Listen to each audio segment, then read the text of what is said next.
Welcome back, everybody.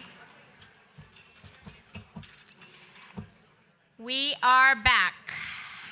Everyone ready for more inspiration? Woo!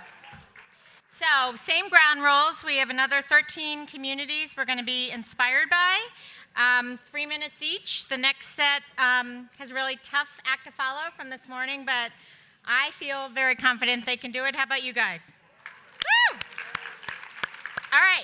First up, let's show some love for Lafayette County, Oxford, Mississippi. Thank you. First, to start out by saying what an honor and inspiration to share the stage with such great communities and leaders that share the passion. I'm Suzanne Riles, and I am from Oxford, Mississippi, and I represent Lafayette, Oxford, and University. And our story is one of bringing together 3 entities within our community, 2 school districts, one of which was Lafayette County Schools, Oxford School District, and bringing and utilizing the vast resources that lie within the University of Mississippi. Using all of these resources to combine with a large and strong and diverse coalition of community programs has provided the pieces that we needed to build a system of supports to create a viable system that supported our initiatives for grade level reading. From the work of our Excel by 5, the LOU Reads Coalition was born. From that coalition, we began our work that we work with our students to have them reading on grade level by the 3rd grade. Bringing all these resources together was not one without challenges. One of those challenges was in the area of school attendance. We had to recruit a champion in those efforts, and by recruiting that champion, we hosted many events like Breakfast at the Bus Stop. Breakfast at the Bus Stop combined many business leaders, contributing items, gathering our volunteers together, forming relationships with kids at the bus stop to give them that incentive to get on the bus and go to school. So that opportunity allowed us to bring in those resources together in an effort to impact school attendance. School readiness is an area that our community has shown great success. LOU Reads has used that strength of our Excel by 5 community to contribute greatly to our community. When a state contract ended, our Family Resource Center had to close. We combined our forces with our Excel by 5, our local public library, and we used the resources that we had in that center and created a lending library where we had toys and books for parents and caregivers. All of these things combined with partnerships from the University of Mississippi with the Oxford School District's blended Head Start pre-K program to bring Jump Start to our 4-year-old classrooms. All of these initiatives were things that made differences and influenced lives in the area of school readiness. Bringing together resources for summer learning opportunities has proven to be a difference maker. That difference maker looked like our LOU Reads had book distributions at our local school district summer feeding programs. We combined forces with the University of Mississippi to bring the Horizons program to have summer learning opportunities for our kids. All of these things come together to support and show our community's strengths, which are its resources. So Oxford, Lafayette, and the university, we have determined we're better together. Thank you. All right, let's hear it for Rochester, New York. Okay, we got a lot going on here. Hi, I'm Jackie Campbell. I'm the director of the Rock the Future Strive Network in Rochester, New York, focused on improving outcomes for children from cradle to career, and we've identified 3rd grade reading as a critical marker for helping our children to succeed. We're joined in our work by the Rochester City School District as strategic partners in this alliance, and they identified school attendance as a significant factor to reach our mutual goal. We've had great success in reducing the number of students who are chronically absent over the past 2 years, going from 37% to 28%. Yep, give it up. Woo! This is more than 1,700 students with improved attendance. This was accomplished by a full-on community press, with the district taking the lead, engaging our community leaders through Rock the Future. This included monthly attendance blitzes, our Every Minute Matter campaign, complete with billboards and community messaging through our local radio stations, as well as a focused campaign targeted to elementary schools with the worst attendance. Additionally, our mayor developed a 3-to-3 initiative to improve the public library, increasing preschool reading, strengthening summer reading programs, as well as book distribution. And as of this spring, our library will have distributed more than 2 million books to kids. Again, reading is specifically incorporated into our programs at our city's summer recreation programs, and they've developed a policy of DEAR, which means drop everything and read for 30 minutes each day. Our universal pre-K program serves approximately 95% of our 4-year-olds, and our 3-year-old early pre-K enrollment shot up dramatically last year due to a $12 million grant from New York State, which is the largest in New York State to serve 3-year-olds. Again, our GROW initiative, in partnership with the University of Rochester's Children Institute, screens children at 3 years old for vision, hearing, speech, social and emotional development, dental health, and physical development. And this year, we will have screened more than 1,500 children. Okay, thank you. We were able to accomplish much of this by strategically focusing and using our data to guide our efforts, to put our energy and efforts where it's most needed.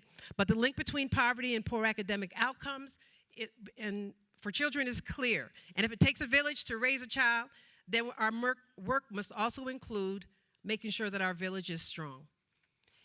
Last year, we developed the Parent Engagement Community Action Network, PCAN, and our focus was on improving parents' awareness of school attendance.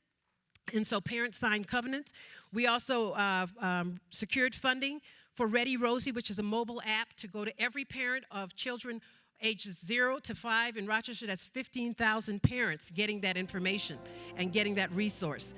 It took working together strategically, but we have a long way to go. Thank you for listening, and thank you for this recognition as a finalist. Thank you, Rochester. All right, next, let's give it up for Clearfield, Kearns, Park City, and South Salt Lake City, Utah. Good afternoon, everyone. My name is Scott McLeod. I'm the Vice President of Collective Impact at United Way of Salt Lake. It's a pleasure to be here and share the stage with such incredible people like this gentleman here. So for us, this journey really started with an existential question. We're a United Way. We've been around for 100 years. I'm sure many of you are familiar with the parable about the little kid throwing starfish back in the ocean. The gentleman walks up and says, you know, you're never going to make a difference. You're just throwing one at a time, and there's hundreds of thousands of starfish on the beach. And the kid throws one back in, and he says it made a difference for that one. So that's a nice parable. It's a parable that makes us, every individual life matters, and that's why we tell that story, because it makes us acknowledge those individuals. However, that doesn't work for everything. If we look, the next photo here is an immunization clinic. We all know that you cannot solve vaccination problems by just getting one kid here and one kid there. So we had to ask ourselves, why are we here? And for us, it was to try and do what vaccinations have done. What does it look like to vaccinate our community against poverty? We can't just throw individual starfish back. We need to do system change. So that started us on our journey. We originally went deep on community schools, but then we realized quickly we had community schools, one here, one there, one there. We weren't vaccinating our communities. They were too spread out, too unaligned, too sporadic. So then we said, okay, we need to align our community schools in feeder patterns so that those kids and those families have access to those services at kindergarten, 6th grade, 9th grade, all the way up through college. So we started putting all of our community schools in place-based initiatives and really supporting them that way. But then we realized, there's a lot of systemic issues that we can't really get to in this way. So then on top of that, we adopted the Strive Together framework of having collaborative action networks focused on specific outcome areas such as 3rd grade reading. So now we combine through a collective impact framework community schools, place-based initiatives, and regional collaborative action networks to tackle all these issues from kindergarten readiness through high school graduation and college completion. So what's the result? We're getting good results. We've been at it for 5 years. We have the country's first social impact bond focused on early childhood education, and the first social impact bond in the country to pay back investors, because those kids who are in that preschool are getting results and it successfully closed the achievement gap. None of them are getting special education. We have a community of South Salt Lake where the English language learners in that community are outperforming English language learners in the rest of the district and in the rest of the state. This is a community with 39% of the students are refugee students, another 40% are Latino, Hispanic-speaking students, and they're outperforming students in high-income, wealthy districts across the state. Our summer learning work is students, you can see the students attending our summer learning programs are experience no summer slide, and all of our kids are beating their health outcomes. So thank you very much. Thank you. All right, now let's give it up for Suncoast, Florida.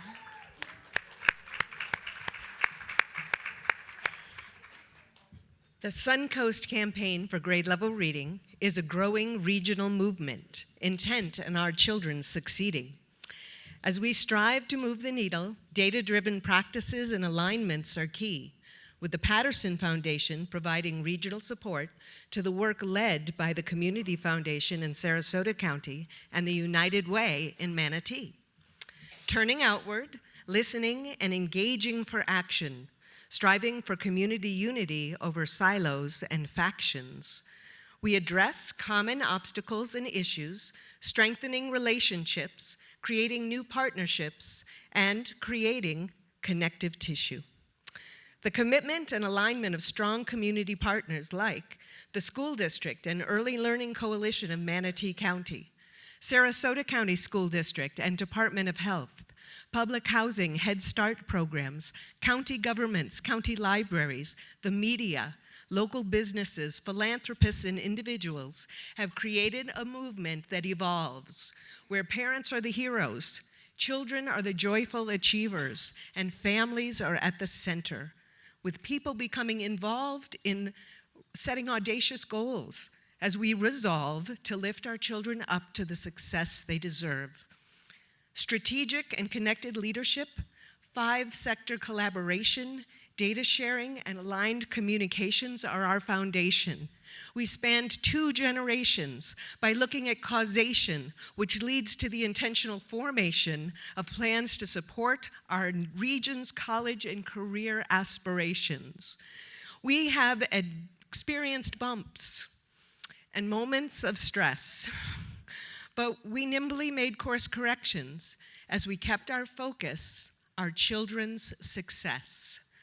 We strategize with data, moving towards outcomes rather than outputs. We synthesize what we've learned and move towards scale as we systemize our approach in each solution area. Notable work in school readiness and parent engagement, Vroom, Mind in the Making, pre-K identification numbers, kindergarten readiness bags, Reading Pals, Parent University, and Reach Out and Read. In attendance and health, graduation enhancement technicians in Title I schools, a dental sealant program for 2nd grade Title I school students. 82,000 children participating in an attendance awareness poster contest, and data technician positions in each school district. Summer learning is being promoted with the expansion of Summer Learning Academies, a SOAR and 4 program for incoming kindergartners, and the Suncoast Summer Book Challenge with over 30 providers and thousands of children participating. We connect to our community with strong social media presence, 2 electronic newsletters, and Aspire collab partnership with the Sarasota Herald Tribune, using solutions journalism to engage the community and keep our movement in tune. Thank you, Suncoast. Next up, Roanoke, Virginia. My name is David Wiley, and I'm the conductor of the Roanoke Symphony Orchestra. Unlike the fictional conductor from the show Seinfeld, who's pretentious, you don't need to call me maestro. David is just fine. Roanoke is a city of about 100,000 people, a beautiful spot in Virginia's Blue Ridge. Roanoke is known as the Star City of the South. Hence, our grade level reading initiative is called Star City Reads. Roanoke City Public Schools has 13,600 students. 9,500 qualify for free breakfast and lunch. The campaign for grade level reading provides a way to focus and sustain our efforts to reduce generational poverty. Roanokeers know that reading skills are influenced by so many factors, including health, housing, attendance, transportation, and the arts. Before we started our grade level reading journey in 2012, only 60% of our low-income third graders met state reading benchmarks. Now it's more than 70%. Test scores for 2017 project a substantial increase. While we are proud of our numbers, they do not tell the whole story. Roanoke has made this progress because our city has come together around the issue of grade level reading.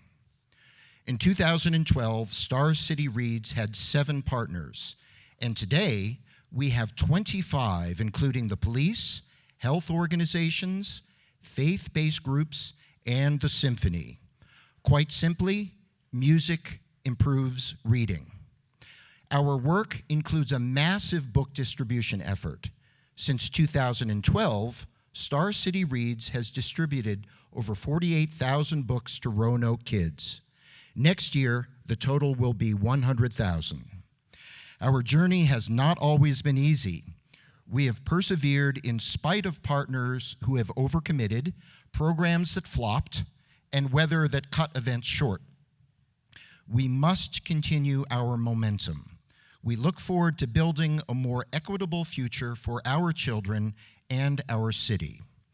All Roanoke children are stars, and we will do everything in our power to help them shine.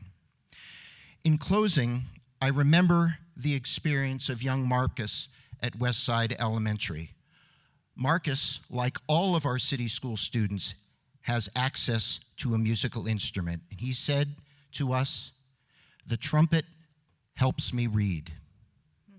The trumpet helps me read out of the mouth of babes." Simply put, Roanoke values its children. I am so proud to be part of our wonderful city and this amazing group of colleagues on stage representing us from the mountains. Thank you so much. Thank you, Roanoke. Council Bluffs, Iowa, you're up.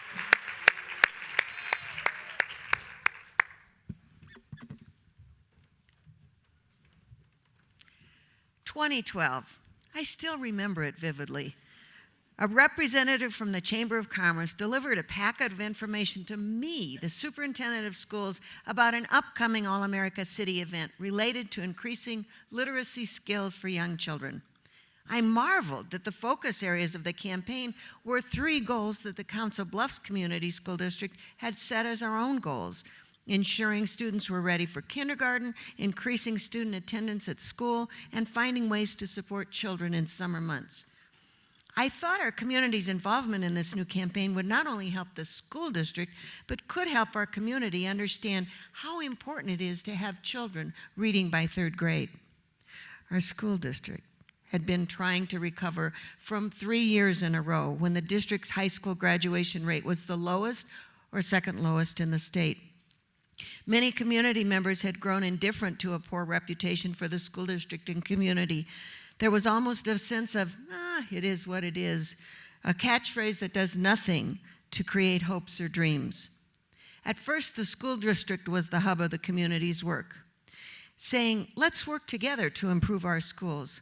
That was a far cry from the battle that some communities encountered when school districts understandably felt that they were once again being criticized for not succeeding with all children.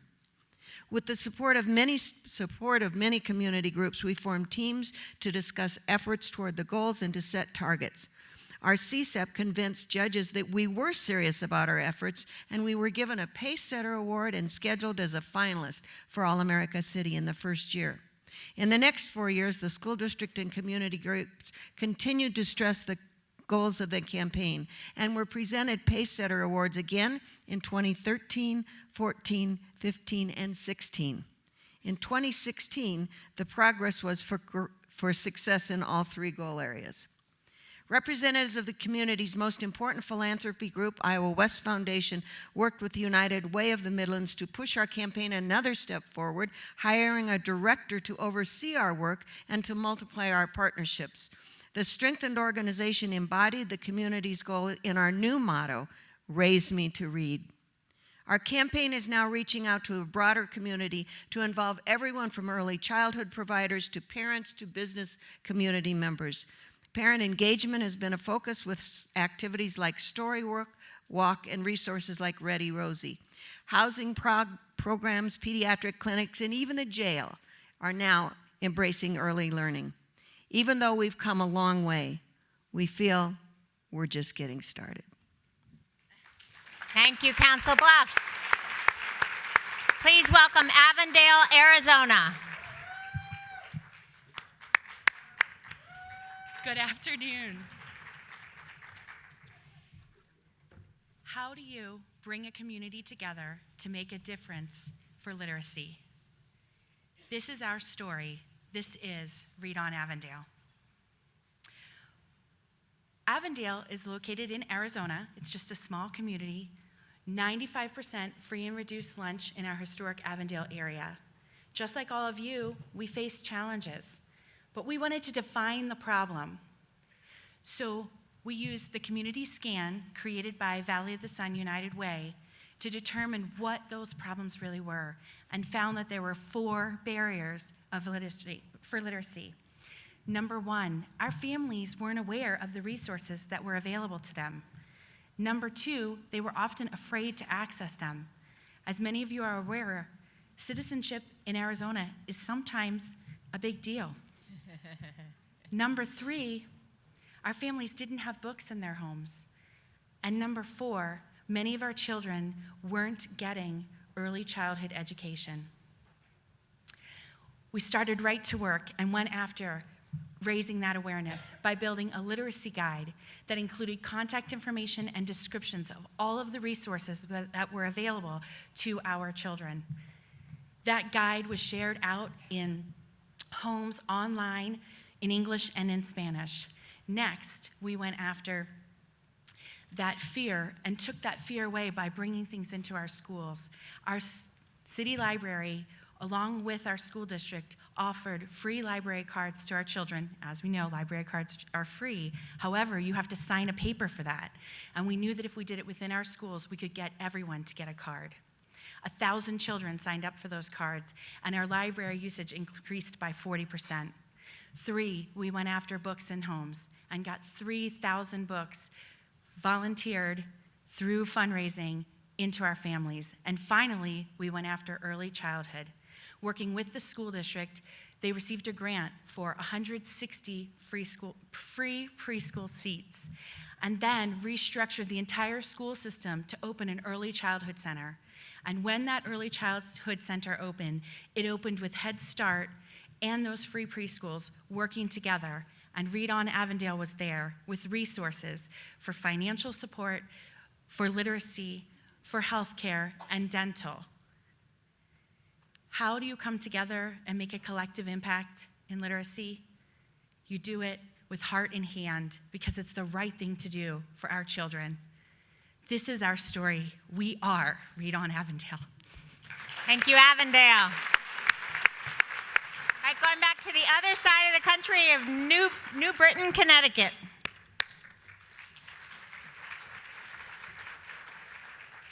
Hi, my name is Robin Lamont Sparks, and I'm the Executive Director of the Coalition for New Britain's Youth, a cradle-to-career effort consisting of over 50 organizations working together to create a successful future for our youth. New Britain is located in the heart of Connecticut, halfway between Boston and New York City. We're home to over 10,000 students hailing from over 75 different countries around the world and collectively speaking over 61 different languages. In addition, 82% of our students are from low-income families. Collaborating to tackle problems is not easy. It's often 3 steps forward and 2 back. Sometimes I feel like I'm in the movie Groundhog Day. But what makes New Britain special is that this collaborative work has been going on for over 15 years, and we have a very strong partnership with our school district. In fact, our superintendent would be here today, but graduation is tomorrow. New Britain has had a number of successes working together to tackle issues. Our first success was increasing the rate of children attending preschool from 32% in 2002 to 86% this past October, on par on par with much more affluent communities in Connecticut. New Britain has tackled our grade level reading work in this same collaborative way. For 3 weeks every summer, 600 of our youngest struggling readers attend the Summer Enrichment Experience. The children go to academic classes in the morning and then spend the afternoon with our community-based organizations doing activities like Taekwondo or theater.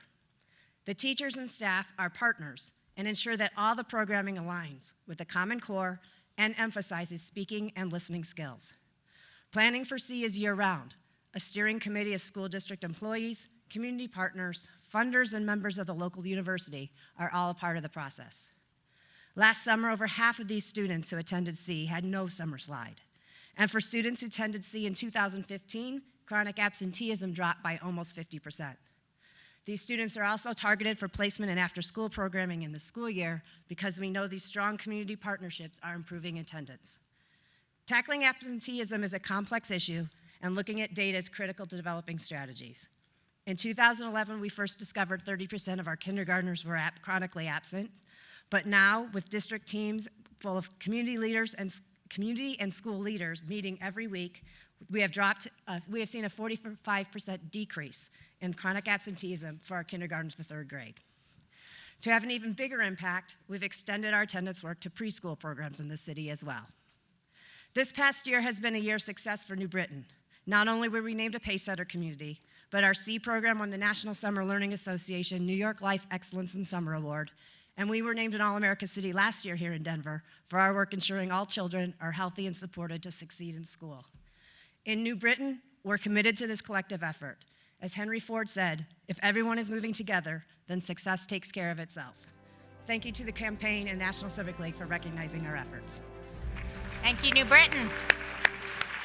All right, next we have Stockton, San Joaquin County, California. Come on up.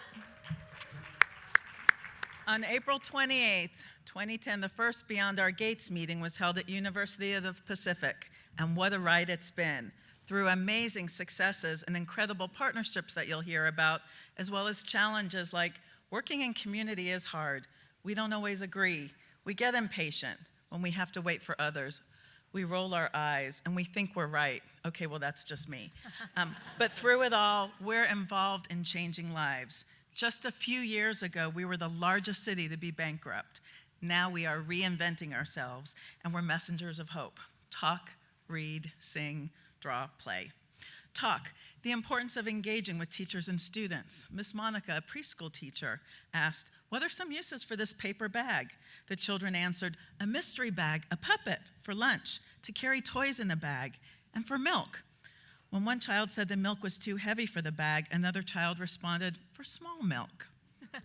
Read. Miss Susie, our amazing city librarian, shared the story. The value of story time and reading with children cannot be understated, and reading with energy and emotion and voices can have a long-lasting impact. After story time, she shared about hearing the voice of a little 4-year-old in the picture book area. She was reciting the story that had just been read to her. She had the book and was making up the story based on the pictures and her recollection of what was heard. And then came the voices. She used even more inflection and emotion than the storytime presenter. That was several years ago. Now she's a solid reader. She loves reading, and she does really well in school. It does make a difference. Sing, the power of music. For the 6-year-old English language learner who's able to build and learn vocabulary because of songs like Laurie Berkner's "These Are My Glasses" that I usually have on. Draw, for WIC.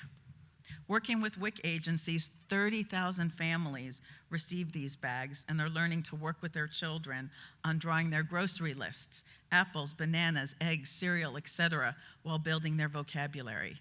And play. During the summer literacy program at the Housing Authority, guest speakers from the community came in to do story time with children.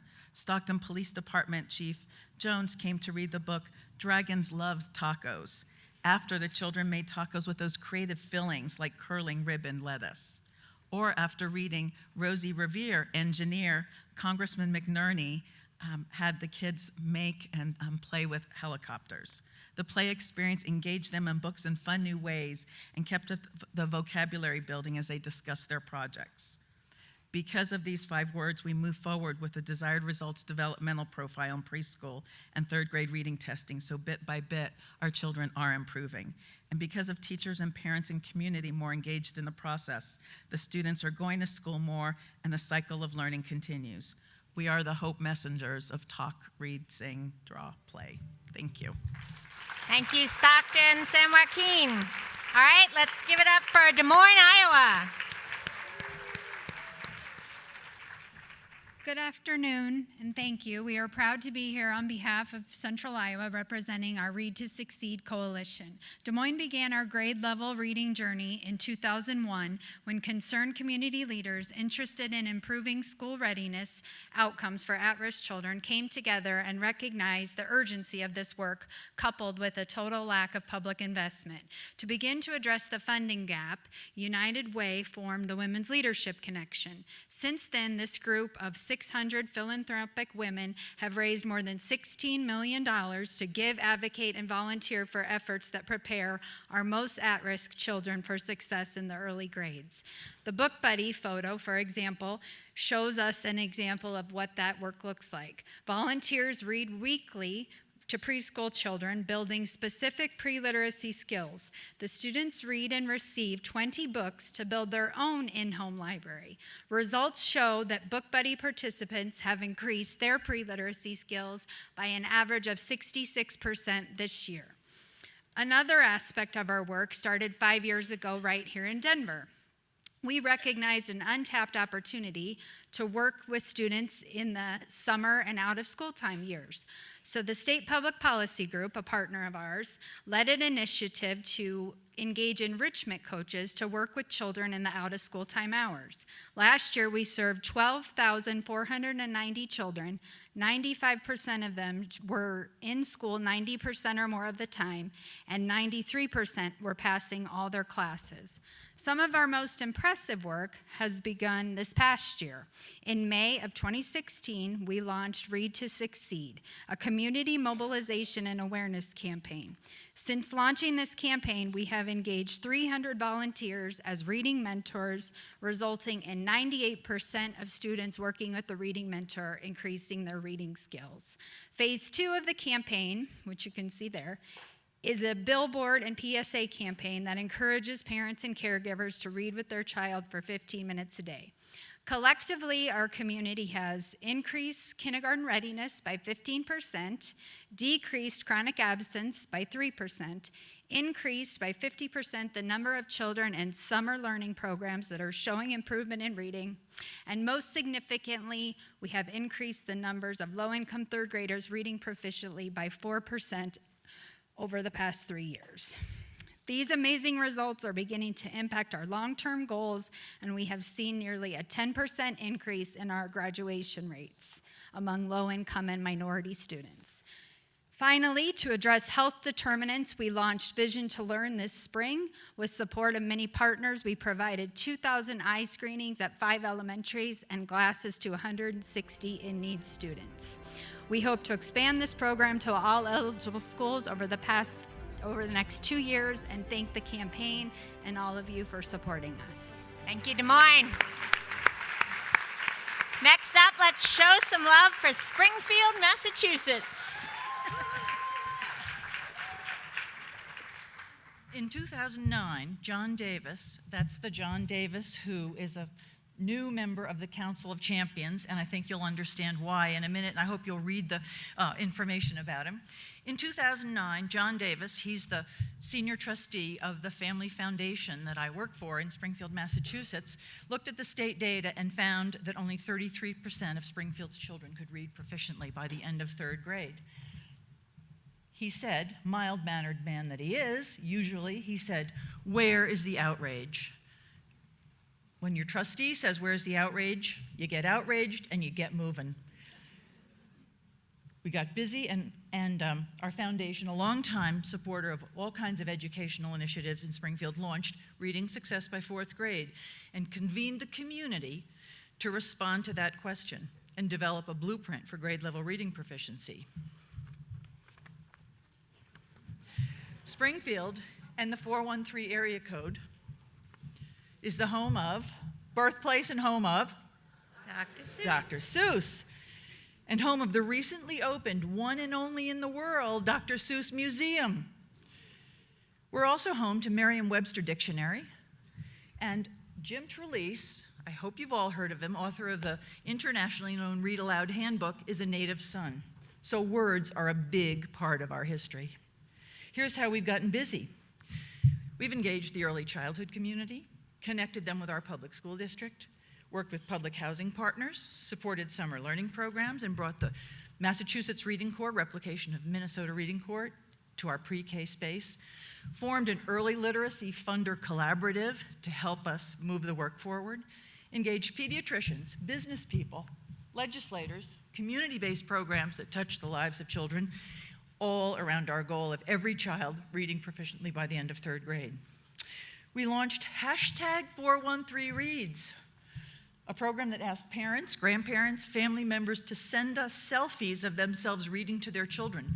And one of our business partners donates a $50 gift card for food and gas to a family every month for just sending us a picture of themselves.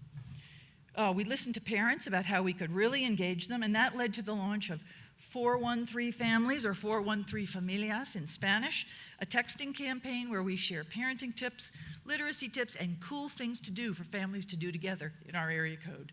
We've made progress. Last year, Springfield's 3rd graders achieved a double-digit increase in grade level reading proficiency. We've made significant progress in stemming summer learning loss, and we've published, especially for high-risk kids, and we've established a summer learning program guide so parents can understand all the summer learning opportunities available for kids in Springfield. We've been engaging families. You're looking at them, and those families are talking back to us.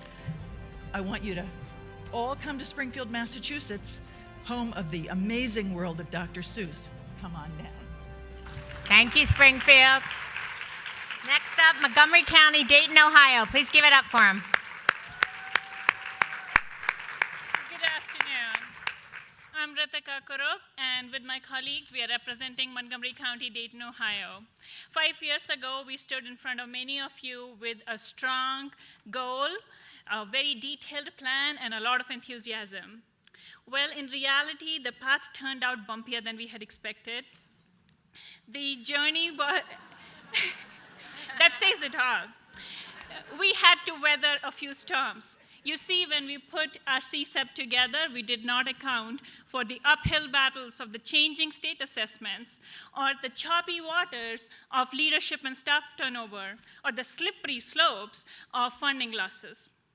In spite of all that, we have made a lot of progress. As you can see in the program, we have made progress across our 3 solution areas. How did we do that? We did that by believing that a community can make impact for its children by making 3 commitments. Commitment to shared results. All of our 200+ partners in Montgomery County, Ohio are rallying behind one result. All Montgomery County children are going to be college and career ready. Montgomery County and United Way of Greater Dayton are funding around that goal. Commitment 2, commitment to bold leadership. We are fortunate to have leaders who believe that to ensure results, they have to take risks and make bold investments. Montgomery County Commissioner Lieberman and Dayton Mayor Nan Whaley have made preschool promise a reality for our children. Last fall, Dayton passed a major ballot initiative to ensure sustainability of preschool promise. And we have one such elected leader, bold leader, Commissioner Shaw from the city of Dayton, with us today. And the 3rd commitment is the commitment to data-driven action. Data are central to everything we do. This year, we disaggregated the data and released our first equity report. The report is uncomfortable because it highlights deep disparities for our children of color. However, we strongly believe that if we want to make a difference, we have to first understand the gap, to know the gap before we can close the gap. So we are not shying away from this challenging data. Going forward, we know that the road is not going to be easy, path is going to be equally bumpy, but we are convinced that if we stay true to our commitments for shared results, bold leadership, and data-driven action, we will stay the course and ensure success for all our children. Thank you. Thank you, Montgomery County, Dayton. So last but certainly not least, let's give it up for Dallas, Texas. Good afternoon. My name is Kimberly Mans, and I'm the Senior Director of Early Matters Dallas. Go Cowboys! Okay, thank you for humoring me. And this is my colleague, Meredith Reed. The goal of Early Matters Dallas is to ensure that 60% of children in our county are reading proficiently by the 3rd grade by 2025, and 80% of our children are kindergarten ready. Over the past 5 years, over 3,200 additional students in our county have met those early childhood benchmarks. Early Matters Dallas was started by business and foundation leaders in Dallas County, so the list of over 200 partners that are championing our work are pretty impressive. However, the partnerships we are most proud of are the ones we are forming with parents. The above is a picture of Erica, the mom of 3 children. In this picture, she is advocating to our local school board to sustain funding for quality full-day pre-K. This takes a lot of courage. So the second picture are the other moms that came with her to show support. Through partnerships with parents like Erica, we were able to successfully ensure that Dallas ISD sustained over $68 million in their budget to support quality full-day pre-K. We are also working hard to give parents the tools they need to be their child's first teacher. This year, we worked with over 40 community partners to promote Vroom, a tool that gives parents ways they can incorporate brain building into everyday activities with their children. A key part of our strategy was partnerships with 17 parent ambassadors. The above picture is of Maria, one of our parent ambassadors that created a video testimonial of Vroom because it meant a lot to her. And that video actually went viral because the moms were so excited to see themselves in an official Facebook post. The picture below is some of the parent ambassadors that we worked with giving a training to other moms and talking to them about the importance of Vroom. Our efforts resulted in over 7,200 families reached, 4,500 downloads of the app, and over 50% of parents reporting to talk more with their children. Last, I wanted to introduce you to Jatari, who is a regular at Jubilee Park Community Center in Southeast Dallas, both in their after-school and summer program. In the past 12 months, Jatari went from being 2 years behind to reading on grade level. Wow. Teachers in Dallas use a program called iStation to monitor their students' reading progress.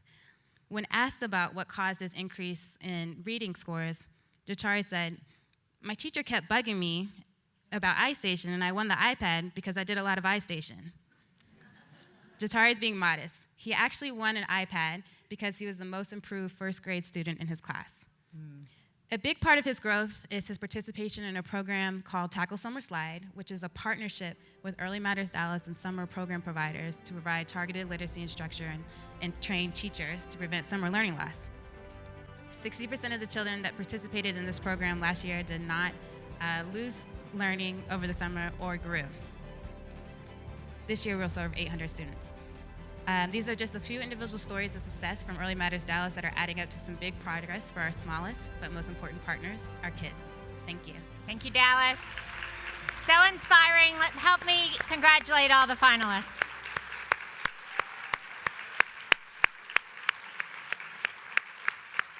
Good luck to all of you for tomorrow. So right now we have some refreshments outside, and then enjoy your afternoon sessions. Thank you.